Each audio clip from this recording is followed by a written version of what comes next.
జగిత్యాల జిల్లా నుంచి ఇవాళ వార్తలు ఒకసారి పరిశీలిస్తే నిన్న ప్రతి సోమవారం జరిగేటువంటి ప్రజావాణిలో భాగంగా నిన్న జగిత్యాల జిల్లా కేంద్రంలో కూడా కొనసాగింది. ఈ క్రమంలో ఒక దివ్యాంగుడు తన సమస్య పరిష్కారం కోసం గత వారమే రావడం జరిగింది. అయితే ఈ వారం కూడా సోమవారం వచ్చి తన సమస్య పరిష్కారం కలదని చెప్పేటువంటి సందర్భంలో కానిస్టేబుల్ అలాగే ఇతర కలెక్టరేట్ సిబ్బంది కూడా దుర్భాషలాడుతూ అతన్ని లాక్కెళ్లడం జరిగింది.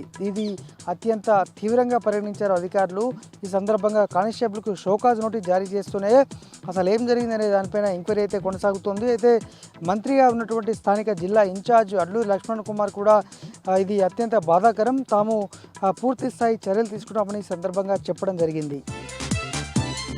మరొక వార్త, జగిత్యాల జిల్లా కొరుట్ల నియోజకవర్గంలోని మెట్పల్లిలో ఇటీవల 2 రోజుల క్రితము గోదాంలో వ్యవసాయ గోదాంలో అత్యంత భారీ ప్రమాదం జరిగింది. దాదాపు 90 లక్షల విలువ గల ఉన్నటువంటి గన్ని బ్యాగులు మొత్తం కూడా అగ్నికి ఆహుతయ్యాయి. ఎందుకంటే స్థానికంగా పట్టించుకోలేకపోగా పోకిరీలు ఆకతాయిల ఆగడాలతో ఈ సందర్భంగా మరి ఏం జరిగిందో తెలియదు, కానీ దాదాపు 1,30,00,000 వరకైతే నష్టం జరిగింది. దీంతో ఇవాళ ఇప్పటి వరకు కూడా 2 రోజులు గడిచినప్పటికీ కూడా ఆ మంటలు ఆగట్లేదు.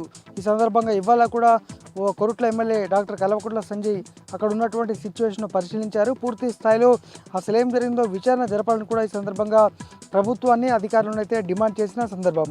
ఇవి జిల్లా వ్యాప్తంగా ఉన్నటువంటి వార్తలు.